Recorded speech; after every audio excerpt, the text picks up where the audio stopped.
அன்பான தமிழ் சொந்தங்களுக்கு வணக்கம். நம்ம மோட்டிவேஷனல் வீடியோஸ் பிளேலிஸ்ட்டில் நிறைய வீடியோ பார்த்துட்டு வரோம். இன்றைக்கும் அதே மாதிரி உங்களுக்கு ஒரு சூப்பரான வீடியோ காத்துக்கிட்டு இருக்கு. நான் என்ன முயற்சி பண்ணினாலும் என் வாழ்க்கையில் தோல்வியை தான் சந்திச்சுட்டு வரேன். எல்லாரும் மாதிரி என்னால் முன்னேற முடியுமா, என்னால் நல்லா உழைக்க முடியும், அதுக்கான திறமை இருக்குது, இருந்தாலும் நான் நினச்ச மாதிரி என்னால் முன்னேற முடியல அப்படின்னு டெய்லி நினச்சி கஷ்டப்படுறீங்களா? இந்த வீடியோ முழுசாக பாருங்கள், உங்களுக்குள்ள ஒரு தன்னம்பிக்கை பிறக்கும். கொலோன் சாண்டர்ஸ் என்ற சிறுவனுக்கு 6 வயதாகும் பொழுது தன்னுடைய தந்தையை இழக்கிறார். இந்த சிறுவனுக்கு தம்பி தங்கைகள் என 2 பேர் இருக்காங்க. கணவர் இல்லாதனால ஃபினான்சியலாக அந்த குடும்பம் ரொம்பவே கஷ்டப்படுது. எல்லா சுமையுமே அவங்க அம்மா மேலே வந்து விழுந்தது. தனது அம்மாவுக்கு உதவியாக இருக்கட்டும்னு இந்த 6 வயதான சிறுவன் வீட்டு வேலை, சமையல் வேலை இதெல்லாம் பண்ண ஆரம்பிக்கிறாரு. தன்னோட அம்மா நிறையா டிப்ஸை சொல்லித்தராங்க. அதாவது குறைஞ்ச பொருளை வச்சுட்டு நல்லா ஒரு சமையலை வந்து எப்படி பண்ணி காமிக்கிறது, அந்த மாதிரி நிறையவே சொல்லி கொடுக்குறாங்க. ஒரே வருஷத்தில் சமையல் சம்மந்தமான அத்தனை நுணுக்கமான விஷயத்தையும் கற்றுக்கிறாரு. தனது 10வது வயசில் விவசாயம் சம்மந்தமான வேலையை செய்ய ஆரம்பிக்கிறாரு. 2 வருடத்துக்கு அப்புறம் அவங்க அம்மா வேற ஒரு திருமணம் பண்ணிக்கிறாங்க. ஆனால் அவருக்கு இந்த குழந்தையும் இந்த சிறுவனையும் கண்டா பிடிக்கவே பிடிக்காது. ரொம்பவே ஒரு வயலண்ட்டான ஒரு ஆள். இதனால் சாண்டர்ஸோட பள்ளி படிப்பு பாதியிலே நின்று போச்சு. தன்னோட 13வது வயதில் வீட்டை விட்டு வெளியே வந்துடுறாரு. பெயிண்டிங் சம்மந்தமான அந்த வேலையை பண்ண ஆரம்பிக்கிறாரு. இந்த வேலையும் அவரால் சரியாக தொடர முடியல. தன்னோட 15வது வயதில் US ஆர்மியில் போய் சேர்ந்துக்கிறாரு. அதுக்கப்புறம் ஒரு பொண்ணை காதலிச்சு தன்னோட 18வது வயசில் திருமணமும் பண்ணிக்கிறாரு. இவங்களுக்கு 3 குழந்தைகள் பிறக்குது. ஆனால் அவருக்கு இந்த சந்தோஷம் நிலைக்கவே இல்லை. தன்னோட குழந்தை இறந்து போயிடுது. இதனால் தன்னோட மனைவி இவரை விட்டு பிரிஞ்சு போயிடுறாங்க. தன்னோட வாழ்நாளில் பாதி வருஷங்கள் நிறைய வேலை செய்கிறாரு. அதாவது இன்சூரன்ஸ் கம்பெனி ஏஜென்ட், டயர் உற்பத்தி தொழிற்சாலையில் வேலை, நீராவி படகில் பைலட் வேலை, அப்புறம் செக்ரட்டரி, லாயர், இப்படி இவர் பல துறைகளில் வேலை செஞ்சாலும் தன்னுடைய வேலையை தக்க வச்சுக்க தெரியல.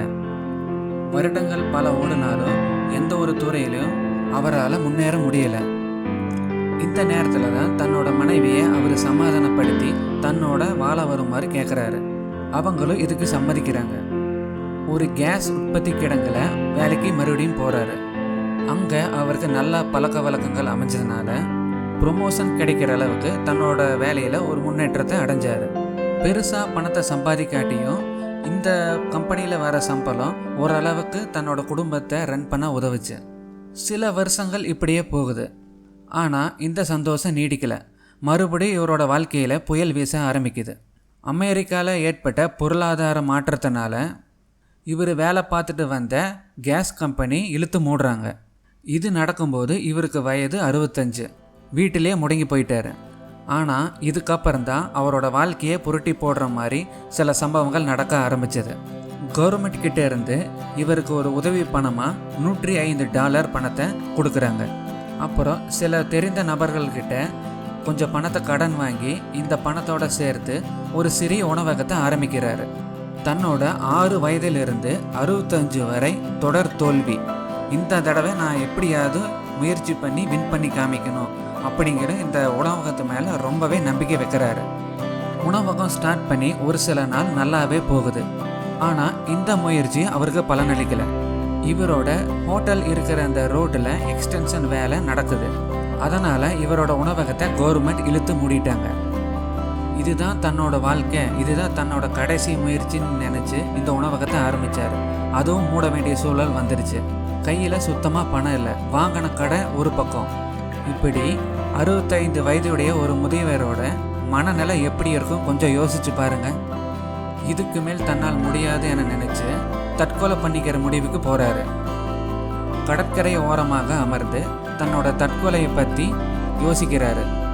நாம் எடுத்த இந்த முடிவு இப்போ சரியானது தானா? நம்ம வாழ்க்கையில் இத்தனை வருஷத்தில் எல்லாமே நம்ம முயற்சி பண்ணிட்டோம், எல்லாமே தொடர் தோல்வி தான். எனவே தோல்வி எனக்கு புதுசில்லை. நாம் தற்கொலை பண்ணிக்கிறதுக்கு முன்னாடி கடைசியாக ஒரே ஒரு தடவை ட்ரை பண்ணி பார்ப்போம் அப்படின்னு முடிவெடுக்கிறாரு. இந்த வீடியோ ஆரம்பிக்கும் போது நல்லா கவனிச்சிருந்தீங்கன்னா உங்களுக்கு புரிஞ்சிருக்கும். தன்னோட அம்மா ஒரு கோழியை குறைந்த மூலப்பொருட்களை வச்சு ஈஸியாக எப்படி சமைக்கிறங்கிறத ஒரு டிப்ஸை சொல்லி கொடுத்துருந்தாங்க. அந்த மாதிரி பண்ணி நம்ம சேல் பண்ணி பார்க்கலாமா அப்படிங்கிற மாதிரி யோசிக்கிறாரு. தன்னோட பழைய காரில் இந்த சிக்கன் செய்வதற்கான சில மூலப்பொருட்களையும் எடுத்துக்கிட்டு எல்லா ரெஸ்டாரண்ட்டுக்கிட்டையும் போய் பண்ணி காமிக்கிறாரு. பிஸ்னஸ்க்காக இவர் ஒரு சின்ன டீல் வேற சொல்லியிருந்தார்.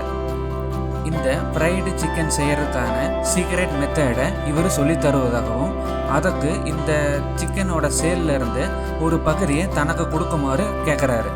1000க்கு மேற்பட்ட ஹோட்டல் முதலாளிகிட்ட இந்த சிக்கனை பண்ணி காமிக்கிறாரு. அத்தனை பேருமே ரிஜெக்ட் பண்ணிட்டாங்க.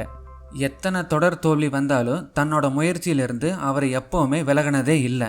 தொடர்ந்து தன்னோட முயற்சிகளை பண்ணிக்கிட்டு இருந்தார். 1009 பேர் ரிஜெக்ட் பண்ணி அதுக்கப்புறம் 1010வது தடவை ஒரே ஒரு ஹோட்டல் முதலாளி இவரோட டீலுக்கு சம்மதிக்கிறாரு. அவங்க அம்மா சொன்னது மாதிரியே தன்னோட சிக்கனை ரொம்பவே சுவையாக பண்ண ஆரம்பித்தார். அமெரிக்க மக்கள்கிட்ட இந்த சுவை ரொம்பவே பிடிச்சி போக சாண்டர்ஸோட சொந்த ஊரான கென்டக்கி அப்படிங்கிற பேரில் கென்டக்கி ஃப்ரைட் சிக்கன் அதாவது KFC இவர் சமைக்கிற கோழிக்கு பேர் வச்சார். ஆனால் ஒரு சில வருஷத்துக்கு அப்புறம் எதிர்பாராத விதமாக மறுபடி ஒரு சோதனை காலம். 1939 அவரோட உணவகம் தீப்பிடிச்சு எரியுது. ஆனால் அப்போவும் அவர் மனம் சோர்வடையலை. திருப்பி தன்னோட விடாமுயற்சியால் 140 இருக்கைகள் கொண்ட ஒரு பெரிய உணவகத்தை கட்டுறாரு. தன்னோட அம்மா சொல்லி கொடுத்த ரெசிபியிலிருந்து சின்ன சின்ன மாற்றத்தை செய்ய ஆரம்பித்தார். அதாவது அவருக்கு தெரிஞ்ச சீக்ரெட் மசாலாவை மிக்ஸ் பண்ணி மறுபடியும் சேல் பண்ண ஆரம்பிக்கிறாரு. மக்கள்கிட்ட இந்த ரெசிபி ரொம்பவே பிரபலமடையுது. அதுக்கப்புறம் தன்னோட உணவகத்தோட உரிமையை தன்னோட மனைவி கிட்ட கொடுக்குறாரு. இவர் அமெரிக்காவில் இருக்கிற மற்ற இடத்துல எல்லாம் பிரான்ச்சை ஓப்பன் பண்ண ஆரம்பிக்கிறாரு. அதே மாதிரி அமெரிக்கா முழுவதும் இவரோட சிக்கன் சுவை எல்லாரையும் கட்டி போட்டது. தனது நண்பர் மூலமாக தனது KFC சிக்கன் ரெசிபியை உலகம் முழுவதும் விற்பனை செய்ய ஆரம்பித்தார். வயது முதிர்ச்சி காரணமாக ஓய்வெடுக்கும் நிலைக்கு தள்ளப்பட்டார். அப்பொழுது கூட KFCயின் எல்லா உணவகத்திற்கும் சென்று சரியாக தரமான சிக்கனை உருவாக்குகிறார்களா என்று சோதனை செய்வார். இப்போ பார்த்தீங்கன்னா KFC சிக்கன் உலகம் முழுவதும் தன்னோட பிஸ்னஸை விரிவுபடுத்தி சிறப்பாக செயல்படுது. இவர் தன்னோட 90வது வயதில் மரணமடைந்தார். இப்போது நம்ம வீடியோவில் ஆரம்பத்தில் சொன்ன விஷயத்துக்கு வருவோம். தன்னோட வாழ்க்கையில் 65 வயது வரைக்கும் தோல்வி.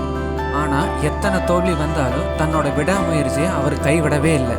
இதிலிருந்து நம்ம கற்றுக்க வேண்டியது, நம்ம எல்லாரோட லைஃப்பில் ஏதாவது நம்ம சாதிக்கணும் அப்படிங்கிற கனவு லட்சியம் எல்லாருக்கிட்டேயும் இருக்கும். ஆனால் ஒரு சிறு தோல்வி வந்தாலும் மனசுடைஞ்சு போயிடுவாங்க, தன்னோட முயற்சியை கைவிட்டுருவாங்க. நீங்கள் நினச்ச மாதிரி உங்கள் லைஃப்பை சக்ஸஸ் பண்ணி காமிக்கணும்னா எதுக்காகவும் என்ன காரணத்துக்காகவும் உங்களோட முயற்சியை கைவிடாதீங்க. கண்டிப்பாக வெற்றி நிச்சயம். இவ்வளவு தோல்வி கஷ்டங்கள் அனுபவிச்சும் தன்னோட சாம்ராஜ்யத்தை உலகம் முழுக்க இன்றைக்கி பரப்பியிருக்காருன்னா இது எவ்வளவு பெரிய விஷயம். இது எல்லா சக்ஸஸுக்கும் அவர்கிட்ட இருந்த ஒரே ஒரு ஆயுதம் விடாமுயற்சி மட்டும்தான். இது என்றைக்கும் நீங்கள் விட்டுறாதீங்க. இந்த வீடியோ உங்களுக்கு ரொம்பவே யூஸ்ஃபுல்லாக இருந்திருக்கும்னு நம்புகிறோம். இந்த வீடியோ பற்றின உங்களோட கருத்துக்களை மறக்காமல் கமெண்ட்டில் சொல்லுங்கள். இணைந்திருங்கள் எங்களுடன் எப்பொழுதும். நம்ம சேனலை பிடிச்சிருந்தால் லைக் பண்ணுங்கள், ஷேர் பண்ணுங்கள், சப்ஸ்கிரைப் பண்ணுங்கள். நன்றி.